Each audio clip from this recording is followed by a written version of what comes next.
Oke, jalan-jalan ke kayu tangan tidak lupa membeli sepatu dan sandal. Program tamu kita bukan sembarang tayangan karena kita akan membahas isu-isu yang aktual dan fenomenal. Jumpa lagi di tamu kita dan kali ini saya masih belum bersama Mas Ferdi yang partner saya. Dan kali ini kita mau membahas sesuatu yang kemarin-kemarin mulai akhir tahun terus awal tahun masih menjadi perbincangan sampai hari ini masih juga menjadi perbincangan. Nah, hal tersebut itu adalah mengenai bisnis startup yang kemudian menjadi unicorn, akan tetapi ada salah satu startup yang kemudian dia melakukan perubahan bisnis, ya, perubahan bisnis dari menutup marketplace-nya. Nah, ini menjadi sesuatu yang menarik karena marketplace itu waktu itu bahkan IPO-nya aja itu menjadi IPO yang paling besar dalam sejarah Bursa Efek Indonesia. Nah, tamu saya kali ini juga orang yang expert di bidang itu, salah satu dosen muda via UB, Mas Deta Fajri. Mas, apa kabar, Mas? Alhamdulillah baik, Pak Sidik. Sehat? Ya. Alhamdulillah. Lama tidak bersua, cukup lama tidak bersua. Ya. Betul. Lama tidak bersua, Mas Deta ini saya cukup sering mewawancarai, tapi selama ini wawancaranya biasanya seringnya Zoom. Dan temanya memang tidak jauh-jauh dari startup ya. Siap. Jadi kayaknya saya wawancara waktu zaman pandemi, waktu startup itu sedang booming-boomingnya, saya sempat nanya apa itu unicorn. Dan sekarang saya ketemu, kita mau bahas apakah ini masa sunsetnya startup. Siap. Oke, Mas. Siap, Pak Sidik. Pertama, kita buka aja ya. Jadi kalau pekan-pekan kemarin ya, kita dikejutkan dengan pengumumannya Bukalapak. Ya. Jadi dia mengumumkan untuk menutup bisnis marketplace-nya, gitu, penjualan fisik, dan dia beralih ke produk-produk non fisik, ya digital, gitu ya, digital. Nah, ini menjadi kejutan bagi banyak publik itu terkejut, banyak investornya itu juga terkejut, gitu ya, dengan keputusan ini. Dan memang kalau kita lihat, memang berdasarkan laporan keuangan, ya Bukalapak sejak IPO juga belum untung.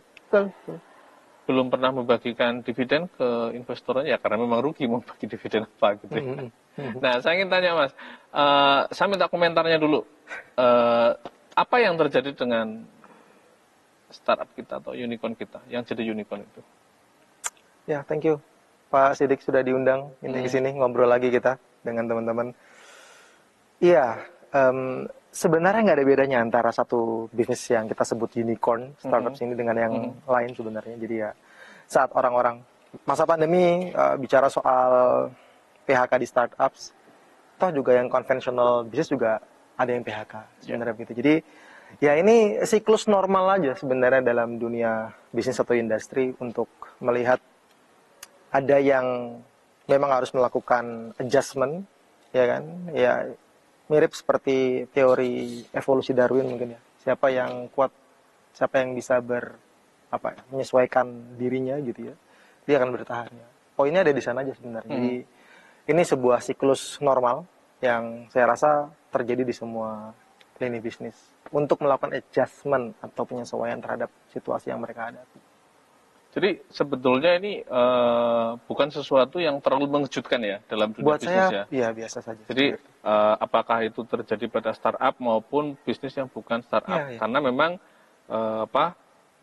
untung rugi perubahan bisnis menutup lini bisnis di semua itu juga terjadi. Ya misalnya kayak kita lihat ya kayak kemarin misalnya Unilever menjual bisnis krimnya gitu kan ya. Karena mungkin dia juga melihat mungkin bisnis itu sudah tidak menguntungkan bagi dia. Nah, cuma memang mungkin publik itu berpikir ataupun saya juga berpikirnya itu adalah ini kan dulu kita kadang-kadang sebagai new economy gitu ya, menjadi ekonomi baru, menjadi ekonomi masa depan gitu loh. Kenapa kemudian kayak loh siklusnya kok pendek sekali gitu kan ya gitu. Kalau kita lihat bisnis konvensional taruhlah misalnya kita melihat industri rokok ya dia kan puluhan tahun kan kalau kita melihat ya dia bisa bertahan puluhan tahun kalau kita lihat ya puluhan tahun dan kemudian bisa menjadi ikon ekonomi misalnya ya. Nah ini industri ini kenapa seperti tidak bisa bertahan lama kalau ceritanya seperti Ya, ini. ya, ya. Jadi yang saya lihat memang em, bisnis ini punya karakteristik yang cukup unik, Mas Sidik. Jadi uniknya dalam arti bahwa muatan eksperimentasi dari produk yang diluncurkan, gitu ya, itu relatif bobotnya cukup besar. Jadi yang namanya eksperimen atau riset misalnya, itu kan ada potensi berhasil, ada potensi gagal, dan potensinya seringkali tidak 50-50 gitu. Jadi seringkali potensi gagalnya besar. Kenapa? Karena ini kalau saya mengutip definisi startups dari Eric Rice ya, dia mengatakan bahwa startups itu adalah sebuah organisasi manusia yang diciptakan untuk mendeliver sebuah produk pada circumstance atau pada satu kondisi yang benar-benar baru. Baru dalam konteks produknya dan baru dalam konteks behavior dari marketnya. Gitu. Jadi karena dia baru, let's say gini Pak, simpel lagi nih. Kalau kita jualan tomat di pasar, terus kemudian kita ngebuka lapak untuk jualan tomat biasa, itu kan ya bisnisnya baru, atau jualan bakso baru, ada bakso Damas, kemudian kita buat bakso Domos, misalnya gitu, baru. Tapi kan orang behaviornya sudah biasa makan bakso, orang udah biasa behaviornya untuk beli tomat di pasar langsung. Tapi kalau kita jual kulkas, di mana di dalamnya ada biji tomat, yang kalau kita taruh di dalam kulkas itu kemudian biji tomatnya bertumbuh menjadi tomat dalam waktu 1 minggu, itu kan benar-benar baru. Tidak ada orang sebelumnya, sama-sama orang semua makan tomat, tapi tidak ada orang yang kemudian mengkultivasi tomat itu di dalam kulkas dan kemudian dijual secara massal di pasar. Nah, ini kan bisnis benar-benar baru, eksperimentasi. Tentu kemudian perlu capital, tentu perlu kemudian modal yang cukup besar di awal. Tapi modal yang cukup besar di awal ini sifatnya eksperimentasi. Nah, karena eksperimentasi itulah yang sebenarnya kemudian dugaan saya lagi-lagi ini hipotesa yang kemudian membuat startups itu cukup rentan dalam konteks bisnis. Karena eksperimentasi sekali lagi rentan dalam kegagalan. Poinnya ada di sana kalau dugaan saya. Kalau misalnya kita bicara studi kasusnya Bukalapak, apa yang kira-kira membuat dia itu kemudian rentan? Kan kalau kita lihat, kalau kita flashback ya, dia kan unicorn pertama. Ya, betul. Terus kemudian kan banyak investor besar di belakangnya. Gitu loh. Banyak investor besar di belakangnya, banyak nama-nama besar di belakangnya, yang kemudian sudah makan asam garam dalam dunia bisnis. Betul. Nah, cuma memang pasca IPO memang kemudian memang tidak ada yang mengembirakan gitu loh. Apa yang membuat bisnisnya dia itu rentan gitu loh?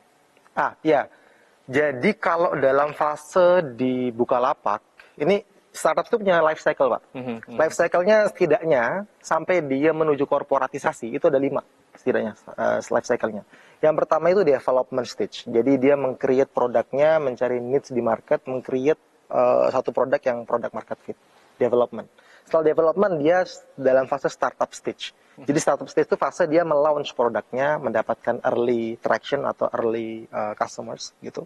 Nah, ini di fase startup ini dia tidak hanya kemudian melakukan iterasi produk agar dapat produk market fit-nya, tapi juga melakukan iterasi bisnis model agar bisnis modelnya fit dengan industri. Ini di fase startup stage. Yang ketiga, ada fase yang disebut dengan survival stage. Jadi dia harus survive nih, gitu. Setelah survival stage ada yang namanya rapid growth stage. Jadi karena sudah market fit nih, terus dia rapid tuh, cepet tuh, dengan bakar ruang apa segala macam rapid stage. Nah, yang terakhir namanya early maturity stage, Pak. Jadi sudah mature tapi early nih. Nah, Bukalapak, kemudian Gojek GoTo, Tokopedia, dan seterusnya, itu dia udah masuk atau bahkan sudah lewat dalam fase early maturity stage. Cuma problemnya adalah, kenapa Bukalapak ini lagi-lagi dugaan, gitu kan, saya akademisi, jadi harus bicara dari perspektif itu. Saya melihat ada satu, apa istilahnya, kalau saya mengistilahkannya economic mood, Pak. Economic mood itu adalah sebuah kemampuan perusahaan untuk mempertahankan competitive advantage-nya dalam waktu panjang dibandingkan dengan kompetitornya. Nah, jadi ada economic mood ini yang kemudian tidak didapatkan atau tidak bisa di-achieve oleh Bukalapak pada fase early maturity stage-nya, tapi sudah keburu untuk masuk ke dalam fase korporatisasi dengan IPO-nya. Nah, dalam konteks bisnis digital, utamanya e-commerce, Shopee, TikTok, Tokopedia, sudah nemu economic mood-nya masing-masing. Bukalapak nggak punya. Economic mood-nya dalam konteks e-commerce, ini, hipotesa saya, lagi-lagi, ini adalah ekosistem. Saya contohkan, Pak. GoTo. GoTo, dia punya ekosistem yang membuat lini bisnisnya bisa mendapatkan benefit dalam satu kali transaksi. Contoh, GoTo punya punya GoTo Financial, oke, dia punya GoTo e-commerce, dia punya GoTo Retailing. Bisa dibayangkan, sekali ada transaksi yang terjadi di GoTo e-commerce, dan dia transaksi lewat GoPay, GoPay-nya jalan, setelah itu kemudian dia dikirim lewat GoSend. GoTo Retailing-nya jalan. Tiga-tiganya jalan ya? Dapat. Jalan. Ekosistemnya jalan. Oke? Dia bermain di sana. Jadi satu kali transaksi, ping, langsung kemudian semuanya jalan. Oke, itu satu contoh. Gitu. Kemudian economic mood yang kedua untuk Shopee. Shopee itu, Pak, dia di bawah holding namanya C Limited. C Limited itu dia punya C-Bank, dia punya Shopee, dia punya Shopee Pay, dia punya Garena Game. Nah, dia punya ekosistem. Itu adalah satu-satunya, atau untuk tidak mengatakan satunya, salah satu yang terbesar sebab kenapa kemudian Shopee bisa bertahan pada saat pandemi. Kenapa? Karena Garena dengan gamenya, Garena itu game, Pak, game developer. Garena dengan gamenya itu meledak habis-habisan pada saat pandemi dan bisa mensubstitusi bisnis yang lainnya. Akhirnya mereka bergerak dalam ekosistem. Economic mood-nya punya masing-masing. Sehingga kemudian yang muncul ke permukaan hari ini e-commerce cuma dua. Tokopedia dengan TikTok Shop-nya, Shopee dengan Shopee Pay-nya, dan dengan C-Bank-nya. Karena Bukalapak tidak punya ekosistem itu. Jadi itu yang membuat Bukalapak itu rentan. Rentan, gitu. Karena dia tidak memiliki ekosistem yang mumpuni untuk mendukung. Atau kurang lah ya. Atau kurang ya. Betul. Itu kerentanan pertama. Kalau yang lain mungkin ada nggak yang kalau kita melihat ya, karena dulu itu kan kayak booming banget. Jadi apa? Kayak menjadi pilihan pertama. Oke. Ya. Yang kedua, bisnis ini, Pak. Bisnis ini dia berusaha, kalau saya bilang ini itu maksudnya dalam konteks startup sini, startup digital teknologi. Dari apa? Dari data historisnya sebenarnya, bisnis digital itu dia hanya menghasilkan satu atau setidaknya 3 pemain utama di industrinya, Pak. Contoh, search engine, Pak. Pak Sidik kalau searching di Google apa di ya dulu Yahoo dulu kan. Kalau sekarang Google. Kita walaupun masih punya akun Yahoo. Ya, walaupun masih punya. Masih. Gitu. Kita bisa cek gitu. Nggak kelihatan tua ya kalau kita ngomong Yahoo ya. Mungkin sekarang nggak tahu. Itu dia kan, artinya search engine kan kita cari, iya kan. Google ya udah the only one gitu. Dia muncul dengan 95% bahkan mungkin lebih gitu sebagai market share untuk search engine. Dia muncul.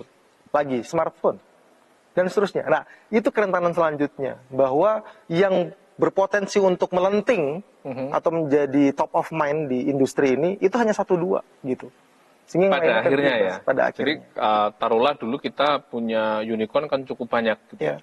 Kita punya unicorn pada satu industri ya, vertikal ya. Kalau misalnya kalau kita lihat beberapa kita flashback ke belakang itu kan unicorn kita kan cukup banyak waktu itu ya. Setelah Bukalapak kan lainnya juga menyusul. Betul. Ada Tokopedia, terus kemudian Traveloka kalau tidak salah ya. Tapi memang kalau kita lihat memang betul ya. Jadi kalau yang bertahan pun itu kan ya hari ini tidak lebih dari kurang lah dari 10 kayaknya kurang dari 10. Betul. Even Blibli misalnya di backup sama Jarum. Iya kan? Walaupun Blibli juga sudah IPO kan? Gitu. Ya, dia juga berusaha setidaknya, dia berusaha untuk punya ekosistem. Akhirnya Blibli, dia punya Blibli e-commerce, dia punya Ranch Market, gitu. Dia juga punya tiket.com. Sekarang tambah Bakmi GM. Kayak gitu tuh. Jadi dia mencoba untuk, walaupun nggak nyambung ya Pak ya, tapi dia mencoba untuk punya ekosistem itu gitu. Tapi saya pernah ada satu tulisan itu di mana memang salah satunya memang mau dikawinkan dengan Blibli. Iya. Untuk yang penjualannya Bakmi GM loh ya. Itu dia. Jadi artinya kita melihat mereka itu berusaha untuk bikin ekosistem itu agar economic mode-nya jalan gitu. Itu dia. Ya. Dan ini yang memang harus dilakukan ya untuk bertahan Iya, dengan iya. pasar Mencari yang economic kondisi mode-nya. pasar yang seperti ini. Karena lagi-lagi market Indonesia itu masih price sensitif, Pak. Nah, itu memang Itu. pasca kemarin Bukalapak itu mengumumkan keputusannya itu, memang saya lihat banyak analisa-analisa di media ya. Salah satunya adalah memang kenapa sih tidak bisa berhenti bakar uang? Karena pasar kita masih price Price oriented. sensitive. Jadi Betul. yang dicari itu adalah ongkir, gratis Iya. gratis ongkir. Betul. Jadi yang paling banyak dicari itu adalah gratis ongkir. Jadi ketika penyedia jasa itu tidak memiliki gratis ongkir, konsumen itu akan mencari produk yang sama di toko yang lain yang dia menyediakan gratis ongkir. Salah satunya seperti itu. Di titik ini kecerdasan Tokopedia ketika mereka rela atau mereka merelakan diri setidaknya untuk diakuisisi oleh TikTok. Karena apa? Karena mereka tahu bahwa Indonesia ini price sensitivity-nya tinggi sekali. Sehingga mereka sadar bahwa perlu ada injeksi kapital yang mungkin akan terus mengalir terus-menerus. Dan tentu injeksi kapital bukan dilakukan oleh mereka yang dananya terbatas. Dan kita tahu ByteDance dananya seberapa besar. Gitu. Dan dia Tokopedia juga tahu siapa lawannya. Lawannya Shopee. Siapa sokongannya Shopee? Siapa yang memayungi Shopee? Adalah si Limited dengan unlimited resource of capitalnya, gitu kan? Gitu. Tapi cerdasnya Tokopedia atau CEO Tokopedia saat itu, CEO GoTo waktu pada saat itu masih mungkin sampai sekarang ya. 25% yang masih dimiliki oleh GoTo itu anti dilusi, Pak. Oh, oke. Itu cerdasnya. Jadi dia lihat bahwa oke, kita nggak apa-apa diambil 75%, tapi setidaknya 25% kita adalah anti dilusi. So, kalau toh nanti misalnya kemudian ada entitas ini baru, betul perlu capital tambahan, maka kita tidak terdilusi. Yang terdilusi adalah 75%. Yang 75% setidaknya itu terdilusi. Ya. Jadi yang 25 dia masih bisa bertahan ya. Gitu. Betul. Karena kalau enggak lama-lama bisa jadi 0, iya, gitu kan. Betul. Ya kasusnya yang lain itu tiba-tiba si pendiri siapa tuh dia jadi 0, sahamnya gitu. Betul. Oke. Nah, Mas Deta, tahan dulu ya. Kita akan bahas selanjutnya. Jadi ini masih sangat menarik. Jangan kemana-mana teman-teman. Tetap di tamu kita.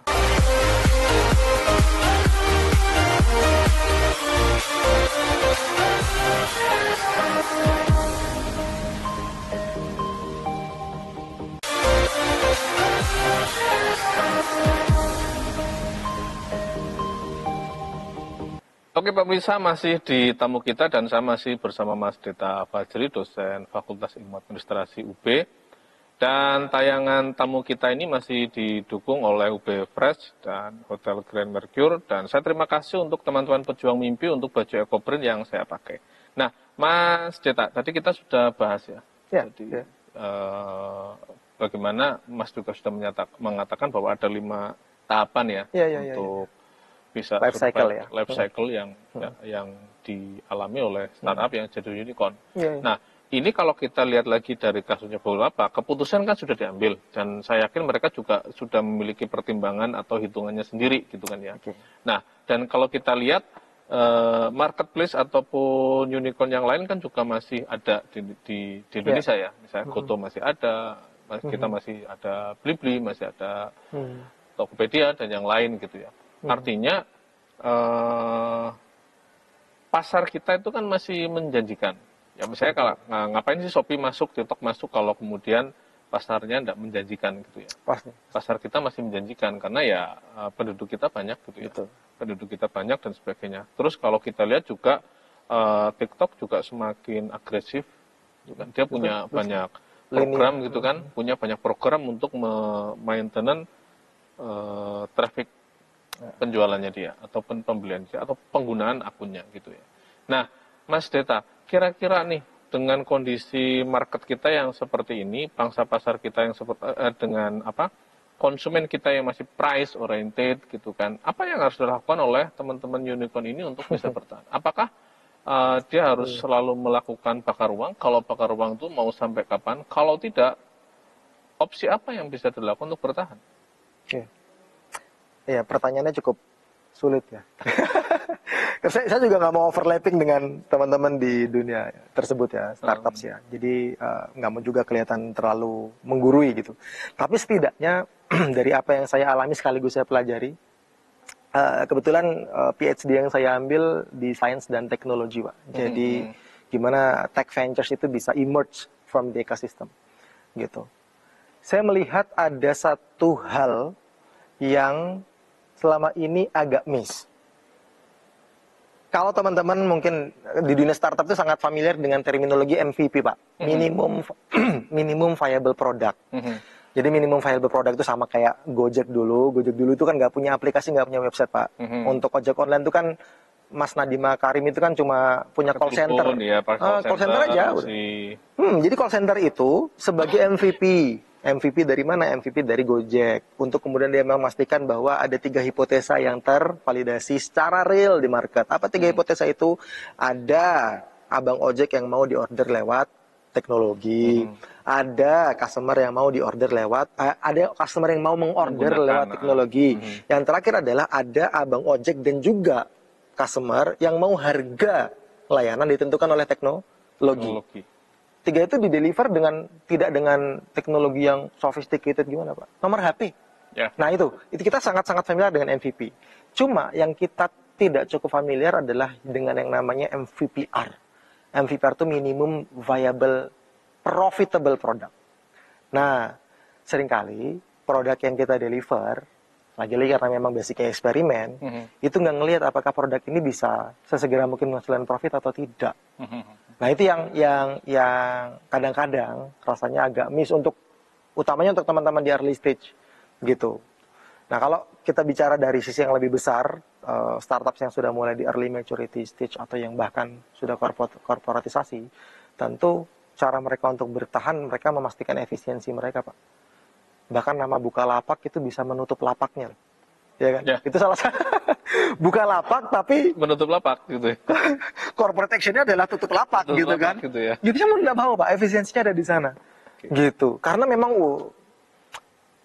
saya pernah in charge dalam satu startup yang memang jualannya seperti Bukalapak yang hari ini, yaitu fokus pada produk digital, Pak.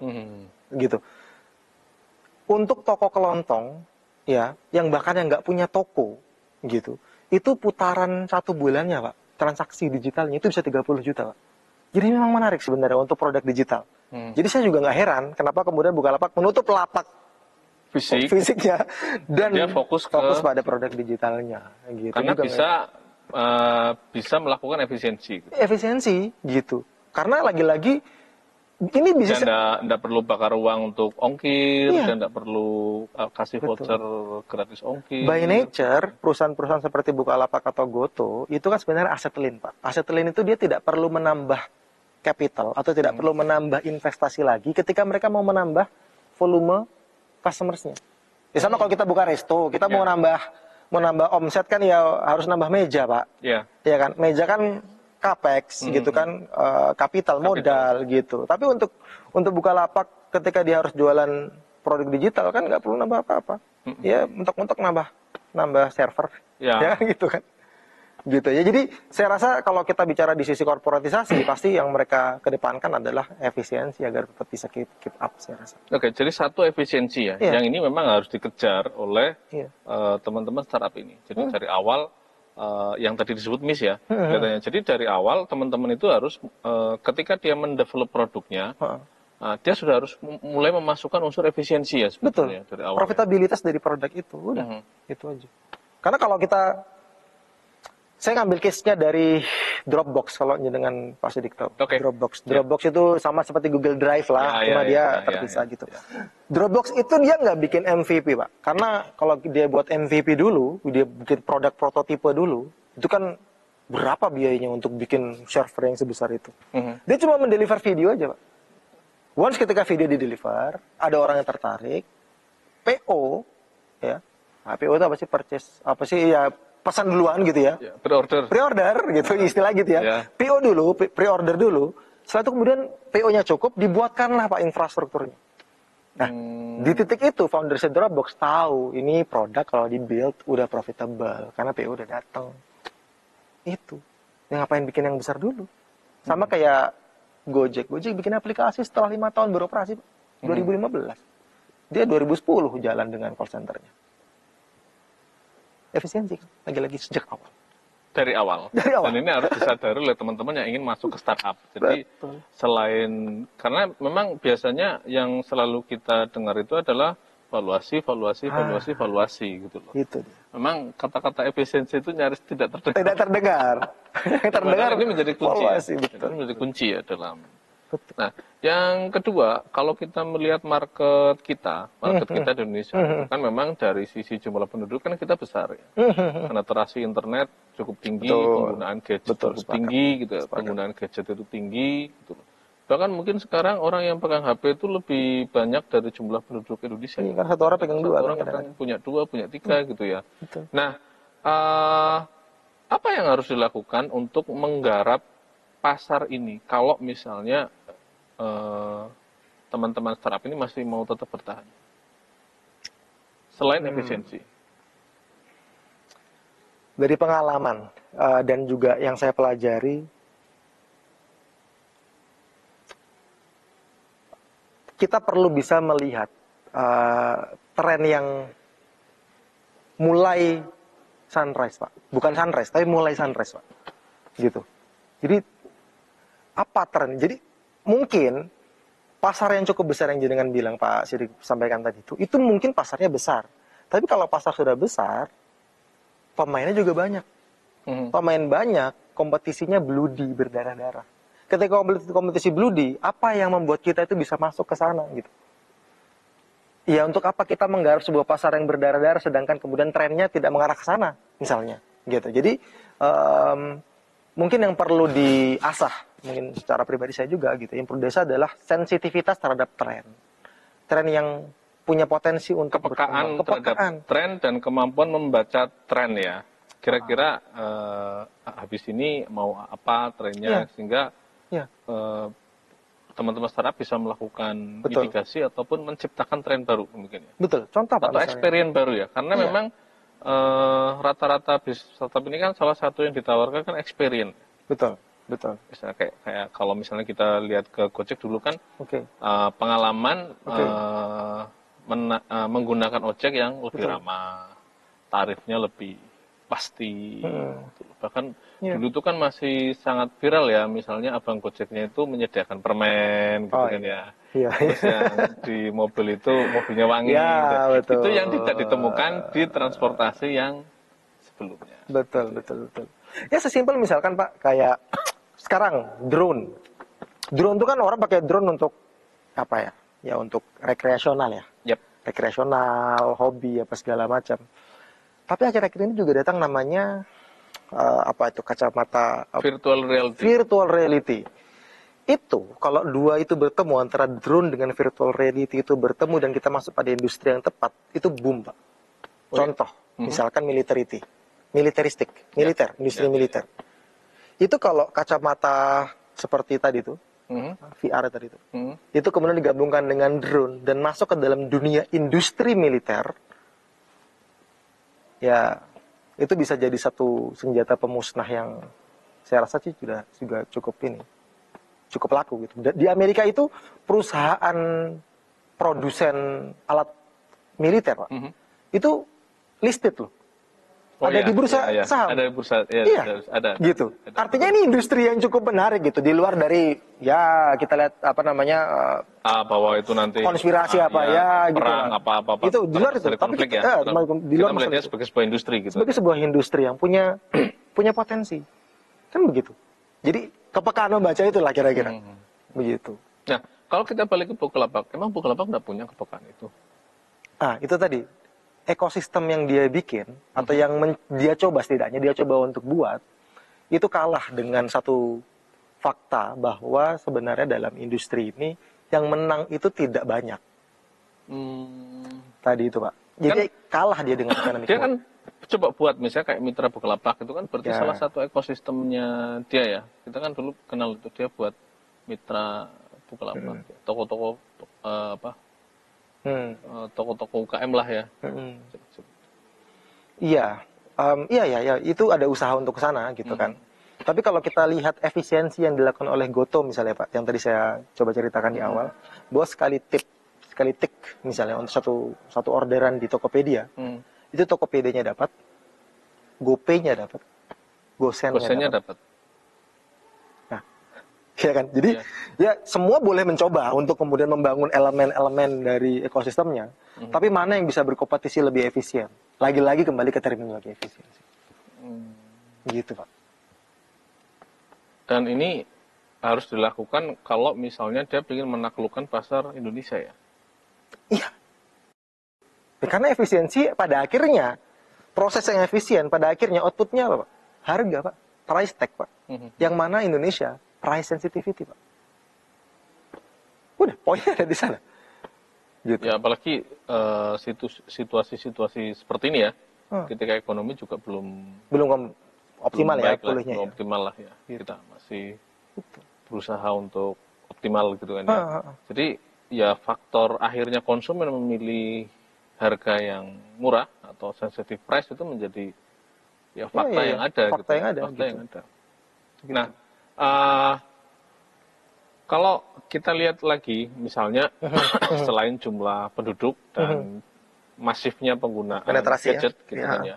Nah, kita lihat juga salah satu yang menarik di Indonesia ini adalah lifestyle-nya. Oh, ya. Ya. Jadi kan banyak sekali parodi-parodi itu di TikTok itu, misalnya sebuah keluarga itu dia mempertanyakan gitu loh, kenapa kamu tidak dikirimi paket ke tetanggamu, sebentar-sebentar itu didatangi pengantar paket gitu kan ya. Ya artinya ini kan ada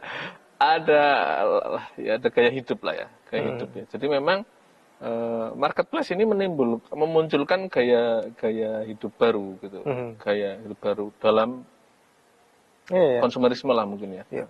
Ya sebetulnya ini kan yang kemudian menjadi daya tarik juga gitu loh. Faktanya memang masyarakat kemudian dia ini banyak berbelanja, walaupun kadang yang dibeli juga di warung tetangganya ada gitu. Iya, betul. Tapi kemudian dia belanjanya online gitu ya. Iya, betul. Dia belanjanya online gitu. Ya, Dan ini memang saya tidak tahu ya apakah ini karakter yang plus atau minus. Ini kan juga terjadi pada penggunaan misalnya kayak pay letter dan pinjol gitu kan ya. Akhirnya kan banyak orang terjebak ke arah sana. Ya lagi-lagi kan ada lifestyle, ada sosial hidup, fenomena sosial yang kemudian memang faktanya itu gitu. Betul. Iya, ya lagi-lagi tadi pasarnya memang besar, gitu. Lifestyle juga sudah terbentuk. Itu artinya pemainnya juga banyak, gitu. Pemain yang banyak itu untuk bisa menang dalam permainan itu kapitalnya perlu besar sekali, gitu. Dan prosesnya harus sangat efisien, gitu. Jadi once ketika ada pemain yang tidak efisien, tidak bisa keep up dengan kebutuhan needs dari yang price sensitif tadi itu, ya apa yang ya dia harus sesegera mungkin untuk melihat resource-nya apa yang bisa diberdayakan untuk bisa bertahan Pak. Sama seperti Bukalapak, akhirnya kemudian dia bertahan dengan produk digitalnya. Karena memang saya pernah wawancara satu UKM. Jadi kalau mungkin Mas Deta masih ingat, kira-kira 3 lebaran lalu gitu kan ya. Itu kan ada produk yang sangat banyak dicari oleh ibu-ibu. Keranjang bawang. Oh gitu ya? Jadi keranjang bawang itu yang adanya kayak gini, 3 tingkat kayak gini. Gitu. Jadi tempat bawang itu sangat tinggi. Saya ketemu satu pengrajin di Singosari yang dia itu sampai bisa bangun rumah 2 tingkat karena menjual itu dan dijual di marketplace. Gitu. Saya pas lihat produknya juga, sebetulnya juga nggak, ya kalau kadang ya itu tadi. Oh gitu. iya betul. Nggak penting-penting amat saya punya. Jangan gitu, teman saya tuh jualan ini loh Pak, kertas yang untuk dicakar kucing. Laku Pak kertas yang untuk cakaran kucing di rumah gitu. Ya udah laku aja. Ya kan memang banyak. Tapi pertanyaannya adalah UKM tadi yang jenengan sebutkan itu kan merchant bagi si e-commerce. Ya. Tenan bagi si e-commerce. Nah, sekarang tinggal e-commerce-nya mau bisa efisien atau enggak gitu Itu kan, aja sebenarnya gitu. Karena merchant itu akan memilih, Iya. ya kan, e-commerce mana sih yang dia traffic-nya tinggi sehingga saya bisa laku, iya kan? That's it, Pak. Gitu kenapa Tokopedia mau gabung sama TikTok, karena traffic-nya tinggi sekali. Untuk membuat merchant itu tertarik untuk membuka quote lapaknya di sana. Itu poinnya. Saya lihat. Jadi untuk menaklukkan pasar Indonesia berarti kata kuncinya emang 3 itu ya. 1 efisien, kedua adalah kepekaan membaca pasar, dan yang ketiga itu bisa membuat ekosistem gitu. Iya, ekosistem itu tadi. Ya, menciptakan ekosistem sehingga market yang di Indonesia ini bisa digarap dan bisa menghasilkan keuntungan walaupun mungkin sekarang belum gitu ya. Karena ya hampir semuanya butuh waktu ya kayak gitu. Baik Mas Deta, kita tahan dulu. Siap. Saya masih punya beberapa pertanyaan dan teman-teman kita masih di tamu kita dan kita akan break sejenak untuk masuk ke sesi berikutnya di tamu kita.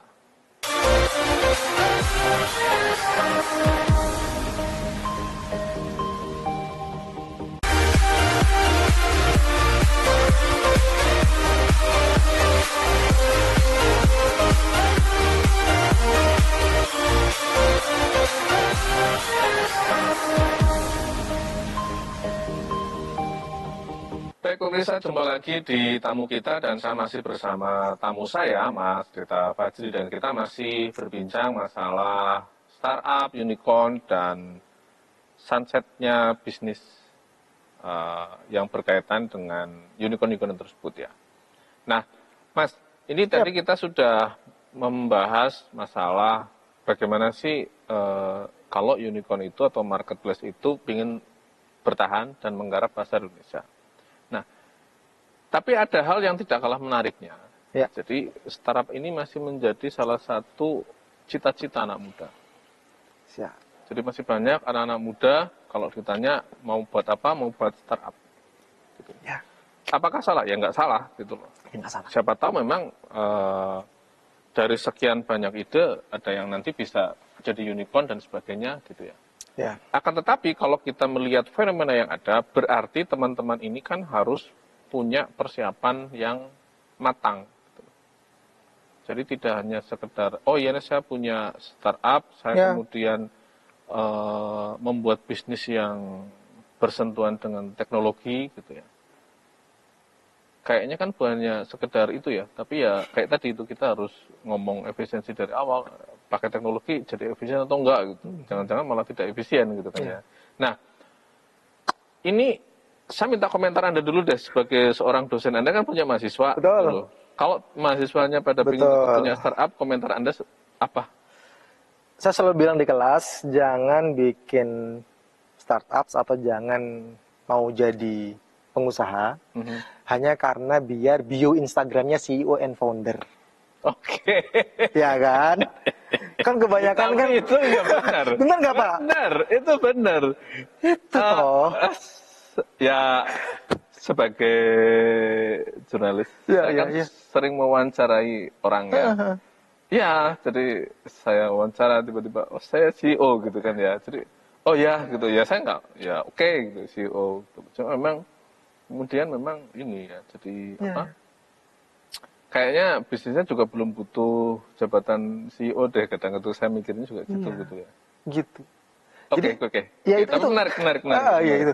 Jadi saya rasa punchline pertama yang saya kasih gitu ya, atau pukulan pertama yang saya kasih adalah ini tuh bukan apa ya, kamu akan menjadi artis atau menjadi apa gitu, diglorifikasi sedemikian, enggak gitu loh.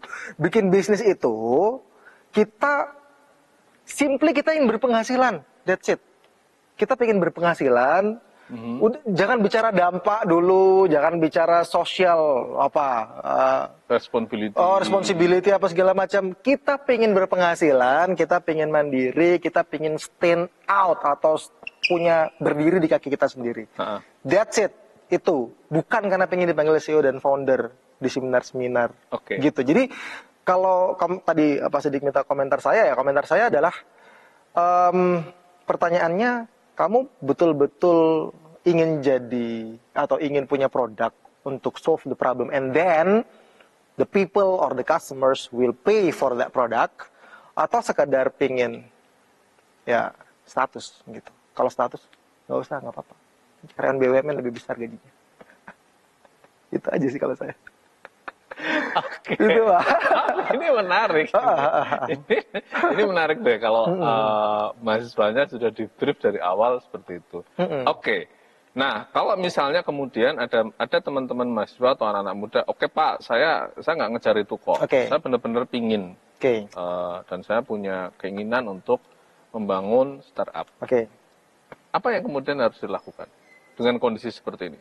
Apalagi kemarin itu saya lihat di podcastnya Dr. Nugroho ya kalau nggak salah, Indrawan Nugroho. Gitu.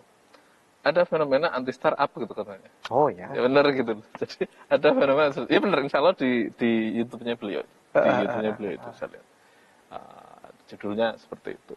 Apa yang harus dilakukan oleh anak-anak muda ini yang memang masih memiliki mimpi? Saya gini Pak biasanya Pak. How to prove your idea concept with zero cost or without cost. Gimana caranya prove your idea itu? Kan dia pasti berangkat dari ide, berangkat dari konsep gitu kan. Oke. How to prove your idea works in market or industry without any capital, without any cost that you pour on that product. Gimana caranya agar kamu tahu konsepmu itu dibeli orang. Walaupun belum ada transaksi ya, dibeli orang tanpa ada capital sama sekali yang kamu taruh di bisnis tersebut di awal gitu.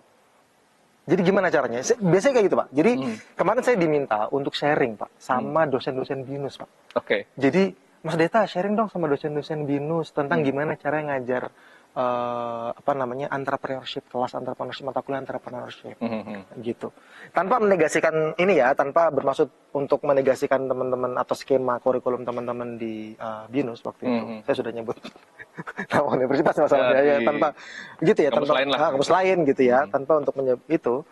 Kebanyakan gitu ya, tidak hanya di kampus tersebut, tapi di kampus yang lainnya kebanyakan itu mahasiswa ketika di kelas entrepreneurship diminta untuk bikin website, kemudian prototype yang sophisticated yang kayak gimana gitu. Video produk yang kayak cantik gimana gitu. Sangat beauty gitu. Betul. Saya bilang begini, saya justru mengharamkan diri saya sebagai dosen untuk mendugaskan mahasiswa untuk membuat website atau untuk membuat prototype atau untuk buat video gitu. Tapi saya memastikan mereka bisa memprove ide mereka itu laku dijual without any capital atau without any cost yang dia bayarkan untuk produk tersebut. Gitu. Jadi gimana caranya without any yang sophisticated, yang terglorifikasi yang seperti itu. Itu Pak. Jadi kalau advice saya buat teman-teman yang mau bisnis, jadi dia harus betul-betul memperkuat ide yang dia miliki dan mampu meyakinkan orang lain untuk membeli produknya tanpa harus ada dia injek kapital di situ. Iya, betul. Gitu. Oke. Nah, kira-kira apa yang harus dia lakukan untuk memperkuat idenya kalau seperti itu? Oh ya, oke. Nah, jadi misalnya dia ada mahasiswa ngejar lagi, oke Pak, saya akan jalani itu ide Bapak gitu. Idenya dia dong ya, bukan ide saya. Saran Bapak gitu.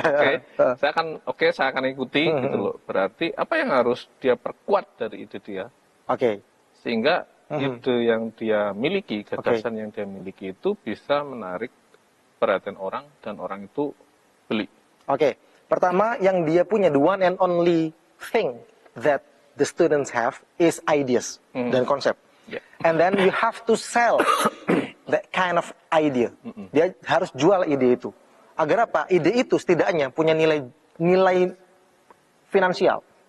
Dengan cara apa menjual ide itu? Silakan hadir di kompetisi-kompetisi yang sifatnya ide. Gitu. Once kemudian idemu itu works enough, meskipun dalam tataran konsep, abstraksi masih, pasti akan menang kok. Gitu. Saya selalu begitu Pak, sampaikannya. Pasti akan menang. Nah, once ketika kamu menang, nah mahasiswa ini kebanyakan Pak, ketika dia buat ide, bikin pitch deck atau proposal, ikut lomba, menang dapat 5 juta, dibagi-bagi jebret Pak ke anggota-anggotanya. Betul nggak? Terus habis. Habis. Apa yang mau Anda buat? Anda ini entrepreneur apa panggungpreneur? Kan gitu Pak jatuhnya. Kemudian kan? ikut kompetisi lagi. Ikut kompetisi lagi. Nah, buat apa Pak? Kan gitu toh. akhirnya Iya kan? barangnya nggak jadi-jadi. Nggak jadi barangnya. Hanya dari satu kompetisi ke kompetisi lain. Iya, kompetisi trainer jadinya kan. Gitu. Oke, Jadi oke. dia excel-nya di kompetisi, bukan excel di produk dan marketnya. Oke. Itu Pak. Jadi yang pertama, the one and only thing that they have is ideas or concept. Nah, sell that concept first. Kepada siapa? Ya kepada mereka yang membutuhkan ide bisnis tersebut. Apa? Ya kompetisi bisnis kamu ikuti. Praktis tuh. Sudah dapat duit. Nah, ketika kamu dapat duit pertama kali 5 juta, 7 juta, bahkan mungkin 10, 15 juta. Masa yang saya sebutkan tadi Ya. ikut itu dapat 15 juta, Pak. Ya. Gitu. Ketika dapat ide itu, dapat uang tersebut, manage, kelola untuk prove your ideas with minimum cost. Nah, sekarang sudah ada costnya nih Pak, tapi Oke, minimum cost. oke. Gimana caranya? Ayo kita bikin. Oke Pak, nah kebanyakan di sisi itu mereka butuh mentor. Nah, akhirnya Pak Dita mau jadi mentor apa enggak kalau saya sudah dapat Terutama mentor yang betul-betul fokus menekankan bahwa kamu harus minimum cost. minimum cost gitu. Jangan Proof sampai the nanti ideas. mentornya malah menghabiskan cost. Itu dia, itu beda lagi. Habis banget dia. Malah 1 jam saya 100.000 ya, waduh dapat juga itu. Oke. Nah itu Pak, jadi udah masuk ke stage kedua ini, Oke. yaitu adalah pastikan bahwa kamu punya MVP, minimum viable products, yang minimum banget produk itu, dengan minimum cost juga, tapi traction-nya udah dapat. Nah di titik-titik ini kita harus membuktikan dengan transaksi. Ada Oke. yang beli. That's it Pak. Nah itu stage-nya kalau menurut saya. Itu. Nah, cuma memang saya bisa memahami itu tadi yang misalnya dapat hadiah dibagi-bagi, ya. Karena kadang teman-teman itu kan bertim. Betul. Nah, Betul. kalau menurut Mas Deta ini bagaimana menjaga motivasi tim atau kekompakan tim atau kesulitan Iya, tim iya. untuk betul-betul satu visi itu? Karena kan kadang jarang itu Betul. kemudian dapat duit, enggak semuanya satu visi untuk kenapa nggak dibagi-bagi aja gitu loh. Betul. Saya temukan beberapa kali memang begitu. Tapi beberapa yang bertahan, itu biasanya kita sudah punya kesepakatan di awal ketika mengikuti kompetisi. Oke. Kita dapat sekian juta, dapat sekian belas juta misalnya, kita sepakati dulu, kita juga perlu uang lelah lah. Ya, yang buat traktiran berapa persen. Traktiran gitu berapa ya. persen, untuk uang saku berapa persen. Tapi kan nggak semuanya Pak. Dan Ya. itu juga sebagian kecil gitu kan. Gitu. Tetap ada insentif yang sifatnya direct, ya, gitu, yang langsung diberikan, gitu. Tapi sisa atau sebagian besarnya bahkan itu untuk pengembangan produk kita. Itu yang harus dilakukan ya oleh teman-teman Iya, saat menurut ini. saya gitu. Sehingga pertama ideasnya itu works enough atau proof enough tervalidasi. Ya. Tidak hanya dari sisi tim saja, tapi dari ekosistem gitu ya, atau dari industri bahkan tervalidasi. Setelah tervalidasi, kita punya capital yang tidak cukup banyak. Sampai titik ini kita nggak ngeluarin duit sendiri loh Pak, ya kan? Bahkan dari kompetisi itu kita mendapatkan uang. Di titik itu kemudian kita mencoba untuk melakukan iterasi produk terus menerus. Bukan berarti kemudian di titik ini kita berhenti untuk berkompetisi, enggak juga, gitu. Silakan aja ikut kompetisi terus. Tapi produknya harus proof enough, gitu. Di market ada yang beli, ada yang pakai. Oke. Andai kata yang terjadi adalah dia belum bisa meyakinkan orang sehingga produknya tidak bisa tidak laku lah ya. Tidak laku. Belum ada yang beli, Iya. tidak ada yang beli gitu. Oke. Evaluasi apa yang harus dilakukan oleh Ya teman-teman? cukup wise aja untuk menutup produk atau ide bisnisnya. Kita ini kan, ya Pak Sidik di Dewan Direksi juga pasti ya. Jadi satu entitas bisnis, satu lini bisnis, satu produk yang memang nggak works atau nggak proof di market, dipertahankan itu untuk apa? Untuk Ya menjaga. kadang ada orang mengatakan sayang loh ini sejarahnya loh gitu loh. Lah memang gitu kadang Iya, itu. berarti kan ada- Herman loh ini Iya. apa dulu itu sampai berdarah-darah mendirikannya. Ya tinggal cost and benefit aja. Apakah kemudian, oh sayang loh, Atau Apa? kita jawab aja, kamu mau punya bisnis atau mau jadi kolektor? ya udah itu simpel kan, kita sama-sama punya entrepreneurial mindset kan Pak. Atau Sesimpel kamu itu mau jadi kolektor? Iya. Jadi memang harus punya ketegasan dan kalau mungkin bahasa saya mau pakai kata ketegaan lah untuk betul-betul betul Pak. Ini nggak laku ya udah gitu loh. Iya. Mau dulu kita membangunnya penuh dengan romantisme, tapi ini nggak laku ya udah kita tutup. Bukalapak yang tutup lapak. Ya udah Pak, romantisme apa yang mau dipertahankan? Harus berani gitu ya berarti ya memang. Oh iya Pak.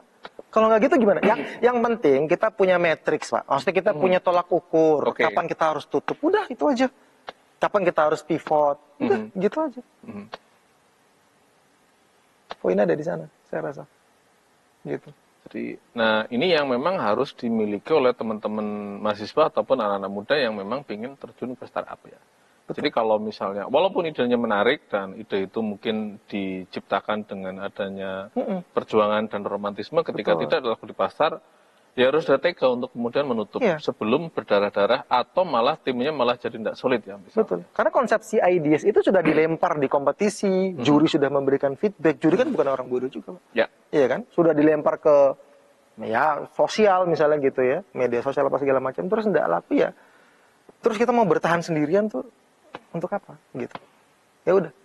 Cukup realistis karena sekali lagi dunia bisnis, dunia entrepreneurship adalah dunia yang mengedepankan peluang, opportunity seeker, Pak. Berarti kalau opportunity yang tidak ada, opos yang di-seeker. Oke. Yang di-seek itu apa, gitu loh. Oke. Nah ini yang harus jadi harus jadi mindset dari awal bahwa teman-teman ini adalah mencari opportunity. Iya. Opportunity-nya ini yang harus dicari. Kalau tidak ada, yang ngapain diteruskan? Iya, gitu. Itu apa? Oke. Jadi romantisme tadi sudah tidak relevan. Ada opportunity-nya. Ya, soalnya kadang banyak juga yang ikut, sayang sekali. Sudah punya nama, sudah punya. Ya karena kan memang begitu. Gitu. Iya. Loh, kenapa nggak ditutup? Pak, ini punya nama Pak. Dulu sudah punya nama. Dulu tuh sejarahnya. Wah, sejarahnya kita sudah pernah begini, dapat penghargaan menteri Pak. Misalnya gitu ya. Gimana? Tapi kalau memang market ataupun pasar tidak merespon dengan berbagai alasan ya, kenapa harus dilanjutkan gitu ya? Iya. Cukup sudah. Jadi kalau misalnya teman-teman yang mau fokus ke startup, misalnya satu ide gagal, ya tidak usah terlalu lama untuk jatuh, ya cari ide lagi. Gitu. Cari ide baru. Gitu. Yang sesuai dengan opportunity seeker. Sehingga karakter sebagai entrepreneur itu terbangun. Artinya dia tahan banting, Pak. Tahan banting itu kan biar dia tahan banting kan dia harus bersedia dibanting berkali-kali. Oke. Udah gitu. Dan dibanting, definisi dibanting itu kan tutup perusahaan, bikin lagi, tutup perusahaan, bikin lagi. Tahan banting, Pak. Ya. Terbentur, terbentuk. Oke. Nah, ini menarik ini. Terbentur, dan terbentuk. Nah, ini yang memang harus dipahami oleh teman-teman kalau misalnya ataupun anak muda yang ingin terjun ke startup. Artinya, startup itu tidak boleh dimaknai sebagai lifestyle ya. Makanya tadi bilang nggak usah lah di bio-nya itu CEO atau founder gitu ya. Tapi betul-betul memang harus bisa menjawab kebutuhan market dan mampu meyakinkan market sehingga market mengapresiasi dalam bentuk pembelian ya. Betul, transaksi. Dalam bentuk transaksi gitu. Betul. Oke, baik teman-teman UBTV, teman-teman tamu kita, rasanya tidak cukup ya kalau 60 menit bersama Mas Deta kalau kita ngobrolin masalah startup, unicorn, dan sebagainya. Tapi ada satu hal yang penting yang harus kita pahami bahwa untuk bertahan di dunia startup, tadi Mas Deta sudah menyampaikan beberapa ulasannya, dan salah satunya adalah mindset-nya harus betul-betul mindset wirausaha, dan yang kedua itu adalah betul-betul mampu mencari opportunity yang ada, dan yang ketiga adalah meyakinkan market sehingga terjadi transaksi. Karena ujung dari sebuah bisnis itu adalah profit, gitu ya. Profit. Gitu kan? Oke. Baik teman-teman tamu kita, tidak terasa kita sudah di 60 menit. Terima kasih untuk UB Fresh yang telah mendukung acara ini. Terima kasih untuk Grand Mercure Malang Mirama. Terima kasih untuk Pejuang Mimpi, untuk outer yang saya pakai.